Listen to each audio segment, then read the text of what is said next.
Well, I hope everyone is enjoying their lunch. If you haven't picked up a lunch box, they're over on the corner over there. How's everyone doing? How did everyone like the last two sessions? Well, there's more to come. It's my pleasure now to welcome our next speaker, Tammy Tran.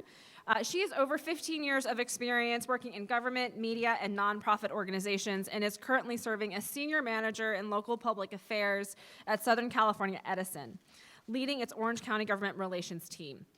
Tammy joined SCE in 2013 as senior community liaison, where she had responsibility for developing, maintaining, and enhancing strategic engagement and partnerships with community stakeholders across SCE's service territory.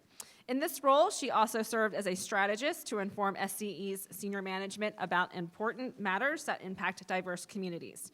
She has served in other roles, including government relations manager, senior manager for community engagement, and president of Ascend, SCE's Asian Pacific Islander Employee Resource Group.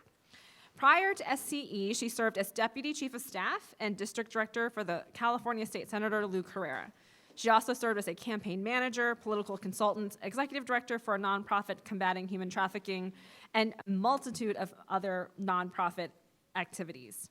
She's fully bilingual and has also hosted a weekly current events Vietnamese television program aimed at promoting civic engagement and bringing government closer to the people. I've had the pleasure of working with Tammy at previous APAICS events in her backyard, and so I greatly appreciate her coming all the way here to Vegas to join us, and I have so long admired her leadership. Let's give her a warm welcome.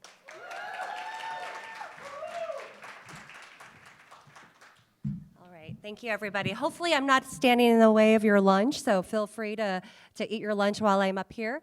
I am very happy to be here on behalf of corporate America. And I know today we spent a lot of time talking about public leadership, public service, and many of you that also do work in the nonprofit sector. And I'll share with you my background that I did not set out to work in corporate America. My parents are refugees from Vietnam. How many of you here are refugees or have been folks that had to your family's lives were impacted by war? Many of us. Right? So my parents were refugees from Vietnam. I came here, they came here and gave birth to myself and my three sisters. So four of us grew up in a very humble, household. I remember growing up where my dad would go away to get his license in pharmacy. He was a pharmacist in Vietnam and would go away on the weekends. And I remember my mom in our apartment, our two-bedroom apartments, but we rented the 2 bedrooms out. So we slept together on the floor with the very warm Mexican blanket on the floor of our apartment in Santa Ana. And my mom would push the couch up against the door because we were robbed a couple of times. I remember that very clearly growing up. I also remember just going to school and loving the opportunity to learn a second language. In many ways, I feel like the things have changed and have flipped on itself. My parents left Vietnam in search of democracy. Today, we are fighting for democratic values in the United States of America. I remember growing up that English was my second language, and my parents were worried that I wouldn't have picked up English. Today, with 2 kids, they're in dual immersion, and so they're learning Vietnamese and English, and I worry that they won't be able to hold on to their mother tongue. And so I worry about things, and I feel like in 40 years, a lot has changed. I grew up thinking that I would become a doctor to make my parents proud. Instead, I went into politics.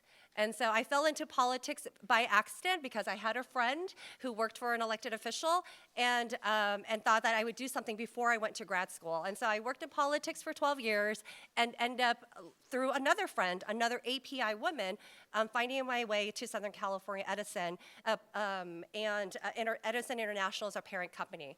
So today I stand before you representing corporate America, but I'm still that little girl that would sleep on the floor with my mom while my dad was away. I'm still that parent that worries about whether my kids are going to be able to hold on to their culture. Corporate America, I think today is changing, just like how the faces of public offices are changing.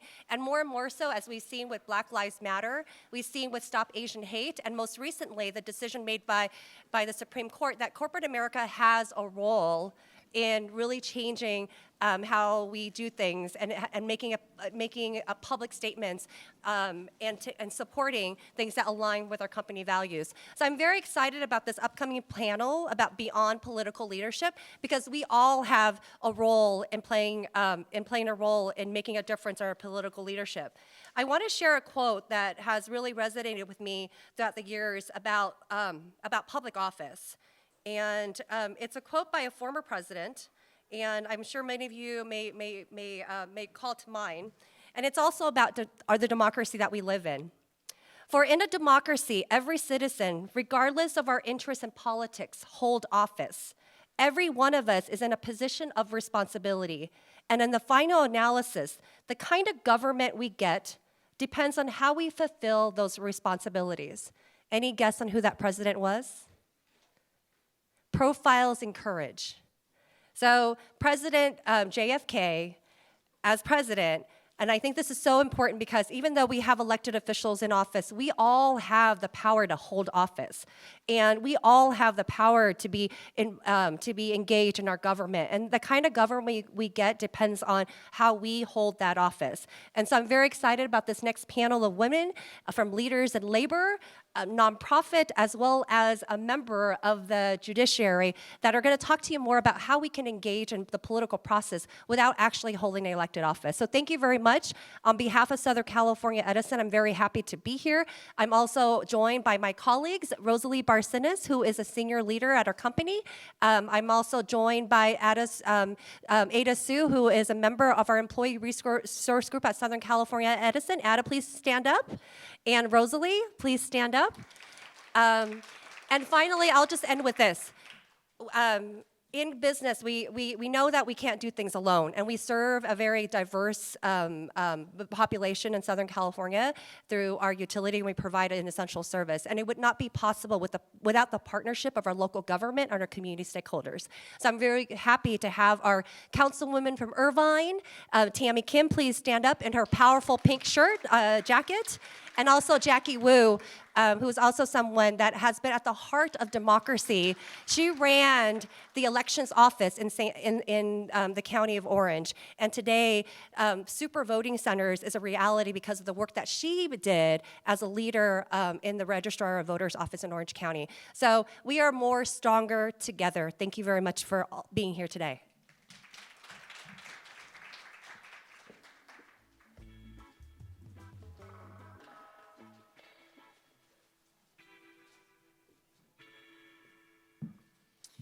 So I'd like to invite all of the panelists and the moderator to join us up to the stage for this next session.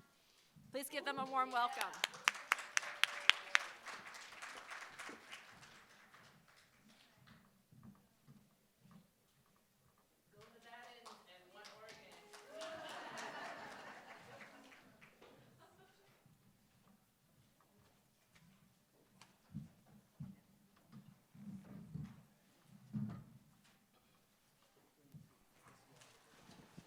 Does the mic work? The mic works? Yeah. That's always a good start. All right. All right, well, thank you so much for joining us for this special lunch. I'm so honored to be here to be part of this session and to be part of this event. It's actually my first APAICS. I've never been part of this event before, but the more that I learned about it, the more I'm really passionate. And I feel like this is such a great space for all of us to be here together right now, especially with everything that's happening in the country. So I think we're going to have a very interesting conversation today. A little bit about me. My name is Patranya Bhoolsuwan. I am now a Nevadan. I was originally from Bangkok, Thailand. That's where my family is right now. But I moved to the U.S. to come to college nearly 30 years ago. And now, having been a journalist for over 20 years, In the last 2 years, I started my own media consulting agency. So I've been doing that, helping people to communicate, to tell their stories, and to really put positive, effective messaging out there. And I think that is so important for all of you who are here at this summit this year, because that's what we're all doing to get those stories out there about why the people we're representing, the people that we're working with, are so important. So I'm going to start this session. This is called, I just want to call this correctly, Beyond Elected Political Leadership. So as the speaker had just mentioned that, we're all here wanting to make a difference. But first, I just want to kind of show a hand before I introduce our panels here. Who in this room are already elected officials? Show of hand. Elected officials, okay. So who wants to be elected? Who's in the process of running for office? All right. Very good. Very proud of you. Who among you say, we're here to support, but heck no, I'm never running for office ever? All right, me. I'm included in one of those. But we're here to support, right? That's why we're here today. And the point of this conversation, I think, is to share why you don't have to be an elected official to make a difference and how you can do that. And the stories of these women who are up here on this stage will share that. So let me just give just a brief introduction, because I know they have a lot to say beyond who they are, but it's very important. I'm going to start with the far left, right, on that side of the stage. Honorable Chanpone Sinlapasai. She was appointed to the Multnomah, right? Multnomah County Circuit Court by Governor Kate Brown in Oregon in 2021, where she presided over both civil and criminal matters. She was born in Laos and came to the U.S. as a refugee in 1980. She was raised in Northern California. She earned her Bachelor of Arts from Santa Clara University and her law degrees from Northwestern and Lewis and Clark College.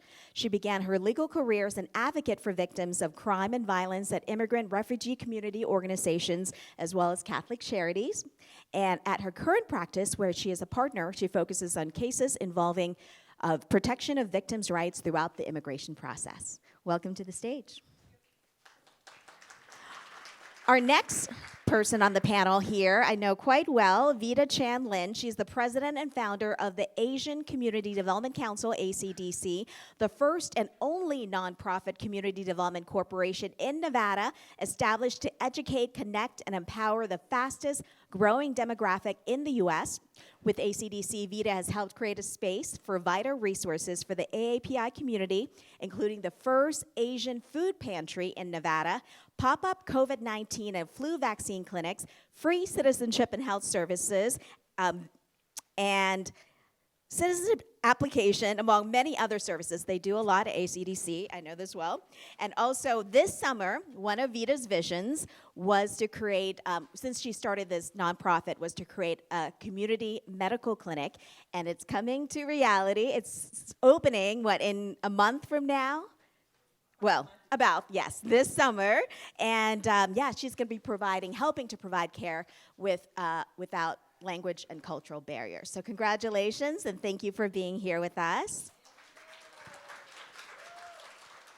And last but not least, my friend Bethany Khan is here on the stage as well. She's Director of Communications and Digital Strategy at the Culinary Union, Nevada's largest union and immigration organization.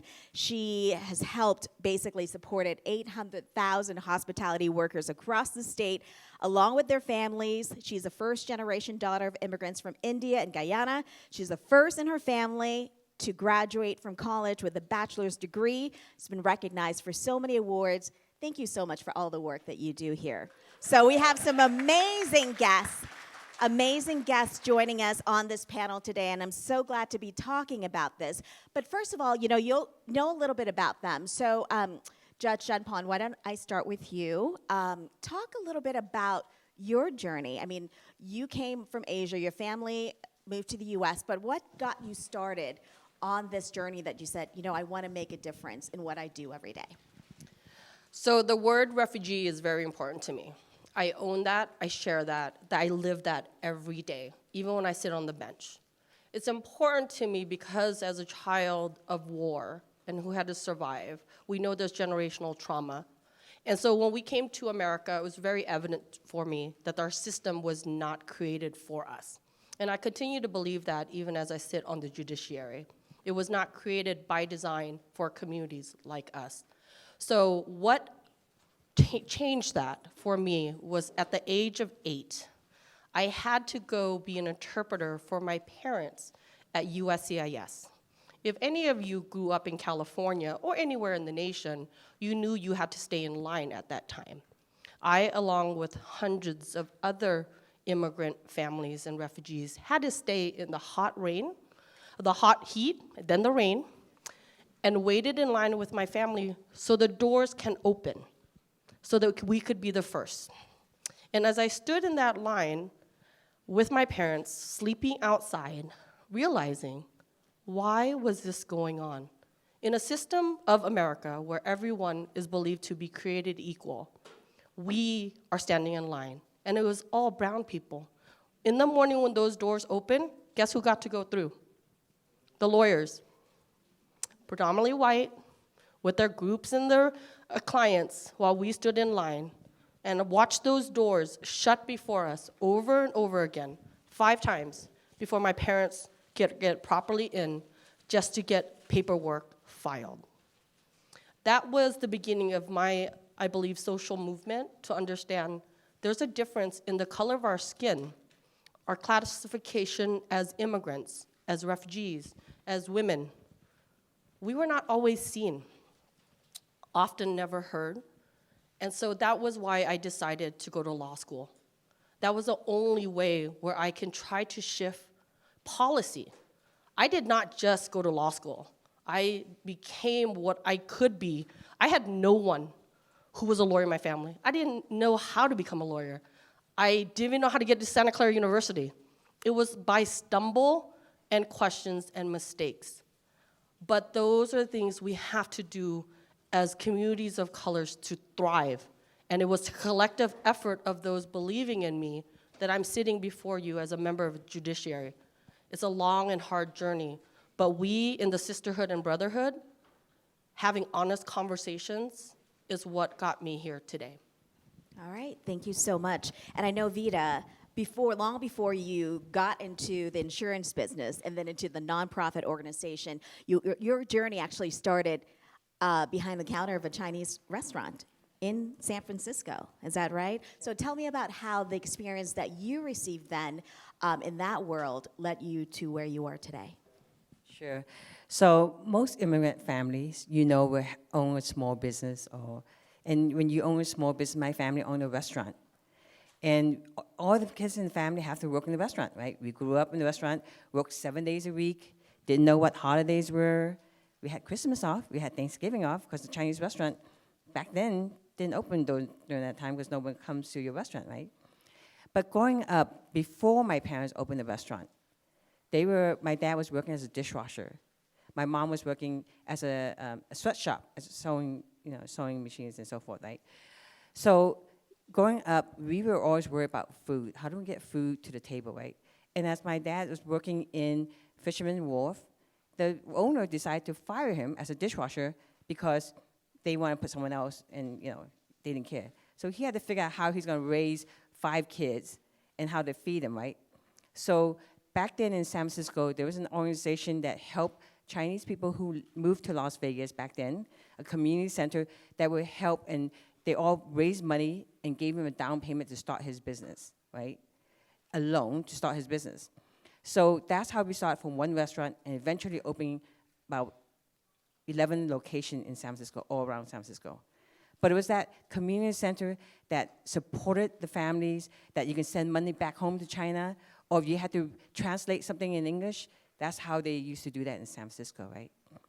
So in 1994, my brother-in-law and my sister-in-law moved to Las Vegas, actually before that. They moved in 1990 or something like that time, to Las Vegas.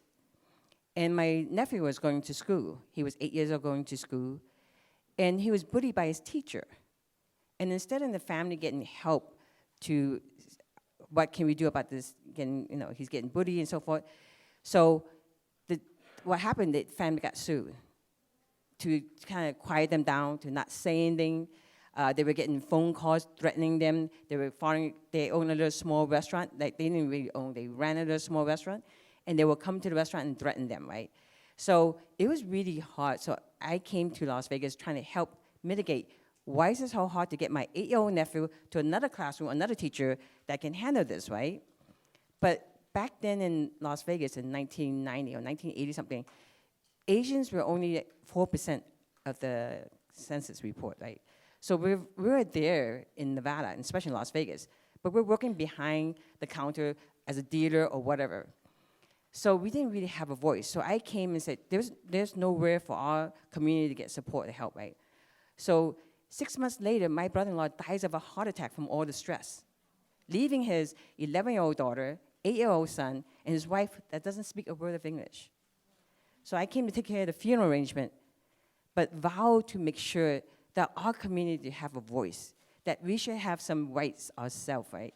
So it's a long journey, but 20 years later, I opened the Asian Community Development Council, ACDC, just to make sure that our community have voice. And what I noticed when I started in 2015, the most important thing that I could do for my community is make sure they would register them to vote, to make sure our community had a voice, to make sure that their vote, their voice was just as important as anywhere else. So in 2016, we registered over 3,000 people, which I thought was not a big number. In some states, it's not a big number. But in 2018, we registered over 14,000 people. Guess what? We got people's attention. There's an Asian community here.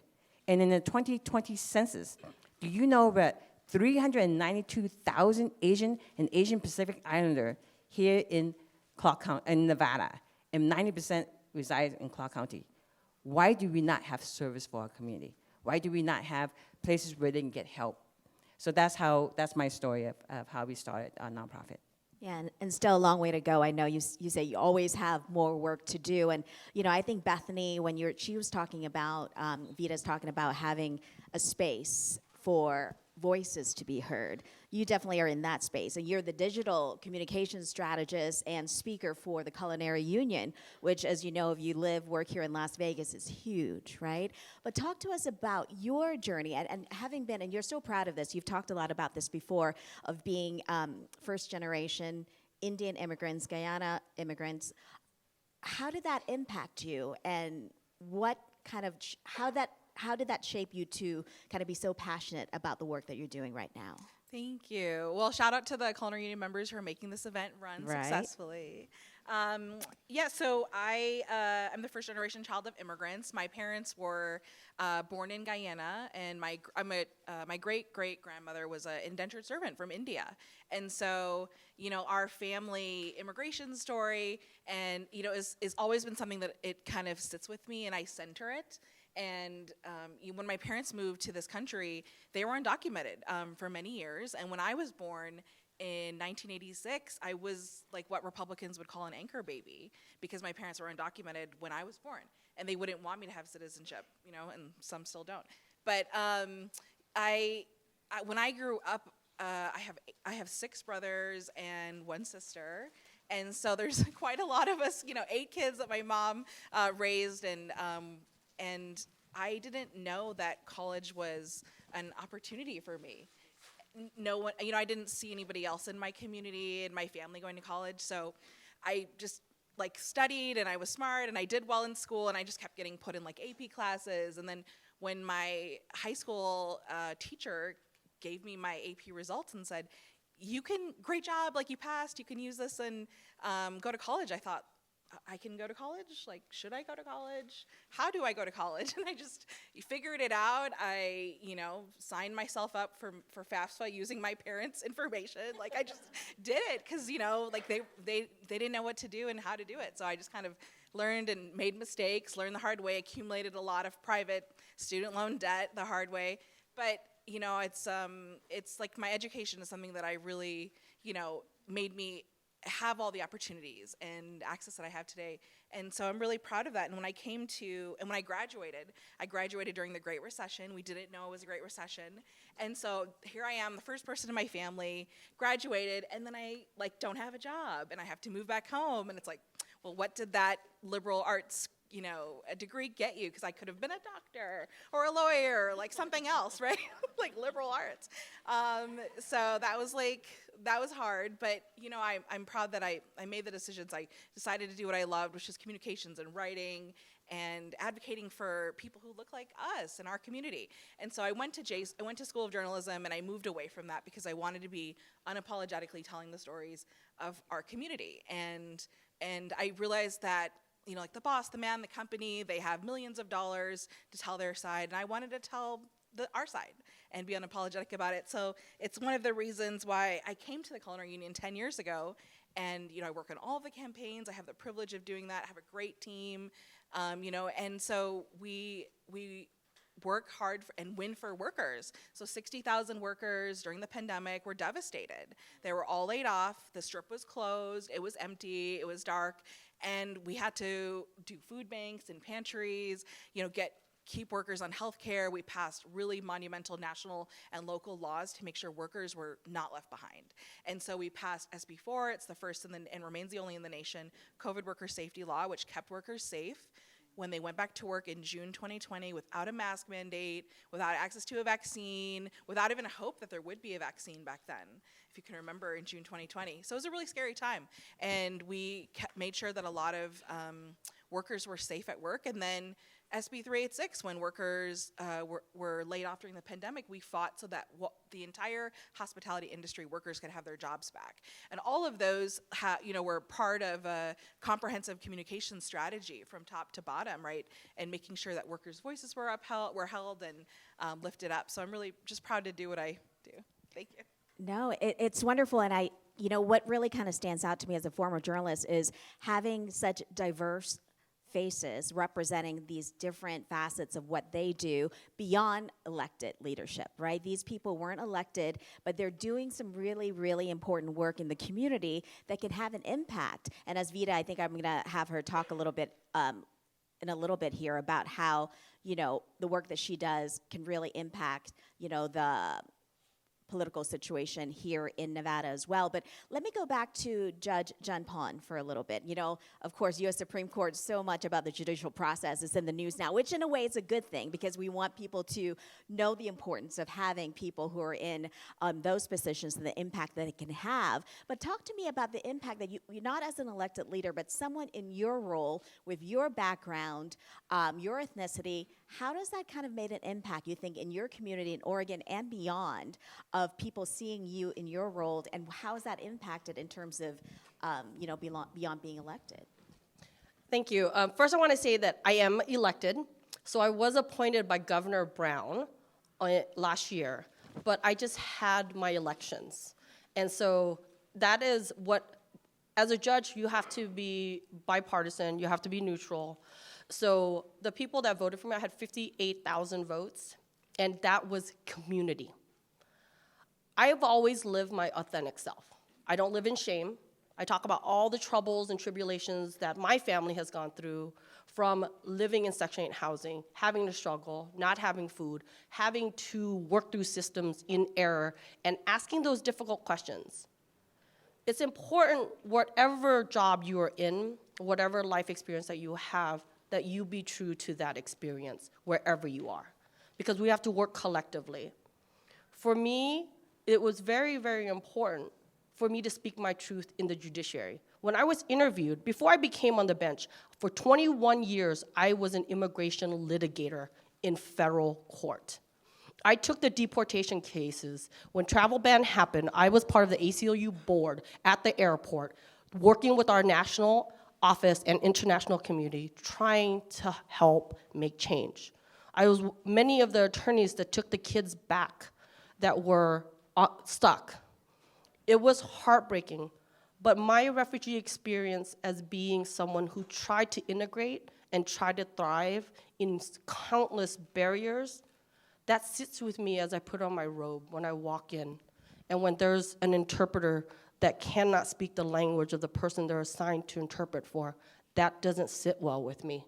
It doesn't sit well with me that the criminal defense attorney or the civil attorney has not explained the process to our community. I created the Refugee Adjustment Day program for 15 years in community before I joined the bench. We did naturalization clinics, we did know your rights trainings, we did search and seizure trainings for the community. It's important because so much of our community's members don't know the law. There's a trust system in our community. If our community is not reporting API hate, how are they ever gonna get to me? If they're scared to walk into the courtroom to pay the fines of their ticket, how are they gonna get access to justice? We can talk about equity, equality, inclusion till we're blue in the face, but until we have systems of power, including the judiciary, why are there no APIs? Why are there no Native American or Hawaiians or our Native Indians on the Supreme Court? You have to ask these questions every day, and we can't work in silos. We have to work in community across the nation for systemic change. And that's so important, especially, not like a small community, with now that the Asian American community is growing here in Nevada. I think the more important that you made a point about having to have that voice or that resource and building that trust that you mentioned is so important. And Vida, talk to us about what you've seen, especially through the past couple of years with COVID-19, building that trust for the community to even come out to your COVID-19 vaccination clinic. We needed people who could speak the languages, right? For them to establish that trust to get the help that we're offering for completely free of charge. So during the pandemic, because of what we did with voting registration and the elected official knew who we were, they came to us and said, how can we get the languages in different Asian languages to talk about what are essential worker and what's not essential worker. So Governor tapped our shoulder and said, can you do the translation? We'll get the translation out in the Korean language, the Vietnamese language, Chinese language, all the language that we can and get it out to the community. Then we were tapped on the shoulders.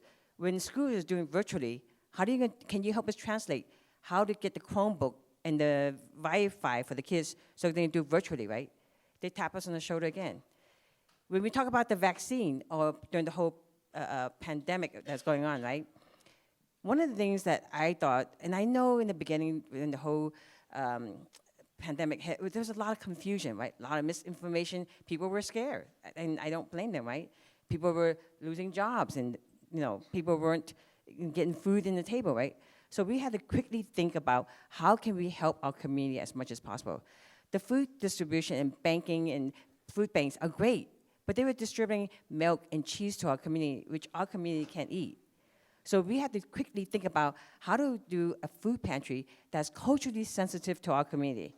We don't even eat the same rice. The Korean family have a different rice than the Chinese family or the Vietnamese family, right? And you give a Korean family fish sauce, they're like, oh, it's great, but I don't know what to do with it, right? So we had to kind of think about how do we get food to our community, have them drive through, drop off to the trunk, and do the food vaccine. At first time, it was the flu shot because the vaccine wasn't around to 2021. So we did the flu shot. Let's get the flu shots as you drive through, get your food. Let's get our community healthy as much as possible, passing out masks and so forth, right? We also work with some of the small Asian business owners. How do we get food and keep them in business? Let's get those bento boxes. Let's feed the frontliners. Let's get them out to the hospitals. When we talk about Asian working in the hospital field, the Asian community and the nurses are very high in doctors, right? So we want to make sure we take care of them too, right? And then we talk about the Asian hate crime. I keep telling them, the Asian hate crime has been around forever. That's why I moved to Las Vegas, because of Asian hate crime then. We're go back to your country. It's like, I'm sorry, I'm born here. You want to go where, right? And I'm sorry, but I don't think you're a Native American either, so I don't know where you're going to go, right? So, I have to deal with that all the time, right? So we have to think about when the pandemic hit, how do we get and help our community? How do we get service to them, right? And when the vaccine was coming out, we had a meeting, and I remember this virtual meeting. Walmart was part of that. Joanne, where are you? Part of that meeting, and we talked about how we're going to get the vaccine through either Walmart, the medical, or CVS, or whatever. I said, that's great, but our community is not going to figure out how to get online to fill out the form to get the vaccine. I want the vaccine and the flu shots and do those little, vaccine sites in the heart of Asiatown, in the heart of Asiatown, where we can get people that's working in the community to get the vaccine and go back to the working place, right? So we have to think about when things happen, can we as a community come together, and those people we elected to be in office, to hold them accountable to how they can help us to get service to our community.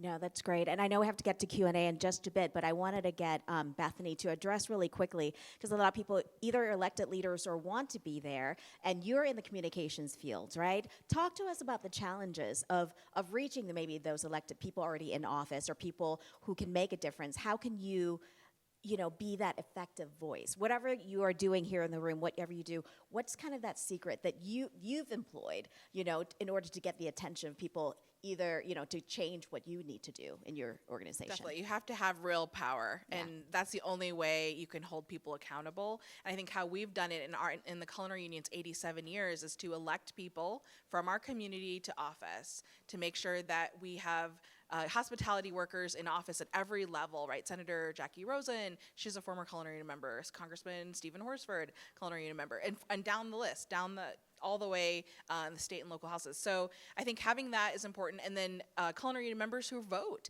And we ran the largest political program in the state in 2020 when we started during a shelter in place, during a pandemic, and we used the tenets of SB4, the COVID worker safety law, to run a successful field program when there wasn't even a vaccine. And so we just followed the protocols that we had for the casino and we had mandated by law, and we kept everybody safe, and we did the biggest turnout when nobody in the country was doing field. And we did that because we knew that we needed to deliver Nevada, and we needed to make sure that, on the IE side, that we were holding it down. And so I think working in partnerships with coalitions like ACDC and others, we made sure that we protected Nevada, and we protected and there's just so much potential and there's so much opportunity. So I think finding those ways to collaborate, but making sure that at the end of the day you have real worker power and that you can de-elect someone if you need to. Yeah, it's so important. And I think you brought up a good point that there needs to be collaborations and cooperations between all these different facets and organizations, as well as, of course, elected leaders to step in and help make a difference. So we want to have enough time for people to ask questions before this session is over. So does anybody have a question for any of our panelists up here that they wanted to ask, or get any advice, or wherever your path you're on? They have years and years of experience up here. Anyone have any questions for any of our panelists? I can ask more questions. I have more questions for you, but yep, go ahead. So hi everybody, thank you. I'm Helen, City Council in Philly. So I think for Bethany and to some extent Vida as well, there's a lot of discussion about the inside-outside kind of work that goes on. The need to see elected officials in partnership with helping move things forward without compromising, both on the elected end and on the community end. So how have you been working out those kinds of situations here on the ground in Nevada? And how have you been, what are some of the things that are takeaways, especially on the elected officials front? Like things that you would tell an elected official when they become elected in terms of the complicated dynamics that go forward, especially when you come out of the communities that you're organizing in. Do you want to take that Sure. first? Yeah. There's so much going on. I think part of it is we, because we elect members into office, we have that very much like they're from our community, they're one of us, and they know our struggles, right? Like Assemblywoman Maggie Carlton, she's a former cocktail server or food server at Treasure Island, but she's the longest serving member in the Nevada legislature, and she sat on Ways and Means. She was a chair, so she had like a $6 billion budget through her hands, and she's a hospitality worker. And so I think it's having that sense of pride, like it's one of us. Like a normal person like me can be in office, and a normal person like a Culinary Union member, hospitality worker can be in office, and really have a say. I think that is part of the process of making sure that people see themselves in you. And I think in Nevada we have a lot of access to our elected officials, maybe even more so than other states. And we see our senators and Congress and our elected leaders at events and in our communities, and so we're able to have that continued dialogue and say like, oh, I know them, they called me, they were at my door, I can trust them. Yeah, and maybe Judge Chanpone, talk a little bit about your experience in Oregon. You know, we have growing number of Asian Americans, but are you seeing kind of any challenges in terms of connecting with elected leaders, other elected leaders, or how can community organizations in Oregon, have they seen challenges connecting? Oregon is kind of unique because all of our electeds understand the importance of being in community. We do hold them we hold them accountable. And so when APAICS came, it was amazing because we had senators and representatives show up. And they were all communities of color. And they show up to events, and when they don't, they get called out on it. And it's very important to hold them accountable. When you see that they're voting or they're lying to your face about what they're gonna vote on, you need to call them out on it. Don't just complain to each other. It's not gonna work. Pick up the phone, call the chief of staff, write a letter, send an email. They do take note of it. And Vida, what's your advice? And you have been that vocal voice. You don't let people go. Like, you make them come to the table, right? What's your I do trick? make them uncomfortable, Yeah. sorry. So elected officials really want to meet with us, right? When they see our numbers, when we know that to our community where they're working with clients or customers all day, we want to make sure that they have those test kits. If they're not feeling well, get tested before they come to work and don't spread, right? Well, the governor loves the idea that we're asking for these numbers, right? And we're the only nonprofit that asks those big numbers. And we actually gave them out 70,000 kits already. So we still got about 30,000 kits that we're ready to go. But the elected official wants to work with us. But they want to know, how can we help them? When we had the whole anti-Asian hate crime in 2020 in the beginning, the governor actually went to Shanghai Plaza to meet with some of these owners and say, hey, we're going to help support you. We're here to have your back, right? Or any type of issues that we have. And let me tell you, even though you don't see the report of the Asian hate crime because we don't say much, it is happening in our town, right? And I know the Culinary, during the whole pandemic, some of the health workers were getting a lot of issues too, right? So things are happening. We just need to kind of teach them, educate them, and how can we come out with the solution to help our community. Very good, thank you. We just have a few minutes left. You have a question? Yeah. Hello. You brought a fan club. I wrote the entourage. I think this question is for Bethany and Vida.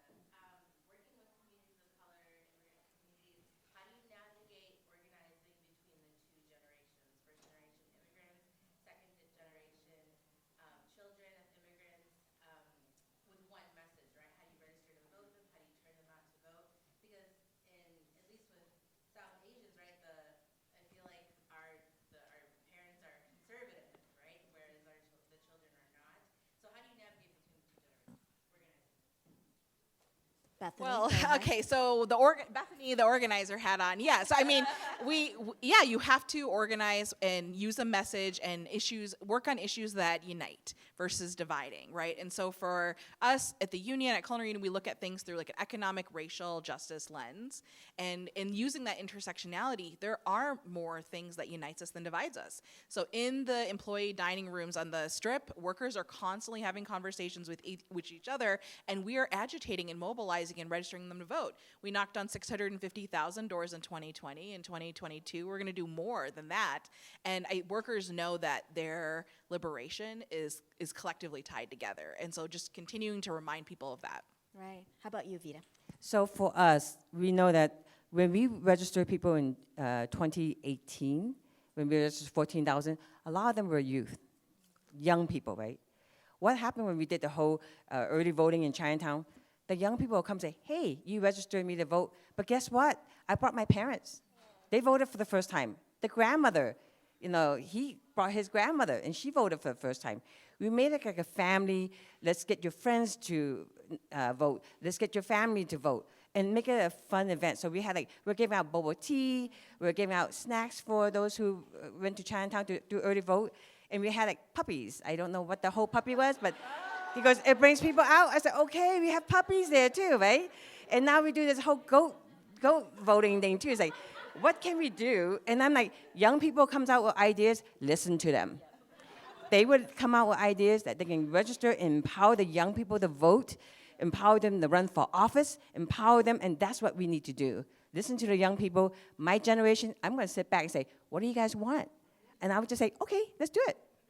Yeah. No, that's great. And, we have to wrap up this conversation, but especially, when I host these panels, especially when they have such amazing, strong women on the panel, I always like to ask this question because the answers can be interesting and I think can offer some guidance and advice to so many people in the room. I'm going to start with you, Judge Chanpone. Can you tell me what your superpower is and how can other people kind of gather on this power and use it for themselves? Empathy. That's a very powerful word. Your life experience helps you lean in kindness, in love, and respect. All right, perfect. My superpower is passionate. I want you to be passionate about your community. I want you to be passionate about who we are and how can we uplift, right? Because I know our immigrant families and they all have their stories. And we all come from everywhere, right? And they all have their stories. And I want them to be passionate and say, let's be passionate and help each other out. And let's make a difference, right? True Leo fashion. I'm going to say courageous because I think it's really something that's I've been able to center and hold me down to be courageous. Like think about your ancestors, what they've gone through, what brings you into the room today. I like to bring them into the room always when I can. And I think we can do a lot together. Thank you so much. And I just want to share this. It's mine now, but I've gotten it from other people who've said what their superpower is. And I believe my superpower is that I surround myself with people who are smarter than me, always. And all these women on the stage are all, I'm sure of it, smarter than me. And I'm so happy to be here. And thank you so much for sharing your stories, your insights, your guidance, your inspiration with all of us here in the room. And thank you so much for listening, for being here. Thank you.